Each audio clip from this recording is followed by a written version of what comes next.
রোহিণী চরিত্রটি কোন উপন্যাসে পাওয়া যায়? বিসিএসে আসা অনেক গুরুত্বপূর্ণ একটা প্রশ্ন। সো রোহিণী চরিত্রটি কৃষ্ণকান্তের উইল উপন্যাসের একটি বিখ্যাত চরিত্র। এছাড়া আমরা দেখতে পাচ্ছি কৃষ্ণকান্তের উইল এর বিখ্যাত চরিত্র হচ্ছে রোহিণী, গোবিন্দ্রলাল ও ভ্রমর। চরিত্রহীন উপন্যাসের বিখ্যাত চরিত্রগুলো হচ্ছে সতীশ, কিরণময়ী ও সাবৃতি। গীরধা উপন্যাসের অন্যতম চরিত্র সুরেশ, অচলা এবং মহিম।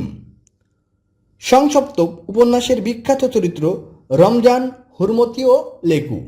সো রোহিণী চরিত্রটি কৃষ্ণকান্তের উইল উপন্যাসের বিখ্যাত চরিত্র। 21শে ফেব্রুয়ারি গ্রন্থের সম্পাদক কে ছিলেন? সম্পাদক ছিলেন হাসান হাফিজুর রহমান। কোন উপন্যাসটি রচয়িতা রবীন্দ্রনাথ ঠাকুর? চারটি অপশন দেখতে পাচ্ছেন। ঘরে বাইরে উপন্যাসের চরিত্র রবীন্দ্রনাথ ঠাকুর। এখন দেখেন বীজবৃক্ষ উপন্যাসের রচয়িতা বঙ্কিমচন্দ্র চট্টোপাধ্যায়, গণদেবতা তারাশঙ্কর বন্দ্যোপাধ্যায়, আরণ্যক উপন্যাসের রচয়িতা বিভূতিভূষণ বন্দ্যোপাধ্যায়, ঘরে বাইরে উপন্যাসের রচয়িতা রবীন্দ্রনাথ ঠাকুর। কবি কাজী নজরুল ইসলাম সংচিতা কাব্যগ্রন্থটি কাকে উৎসর্গ করেছিলেন? রবীন্দ্রনাথ ঠাকুরকে।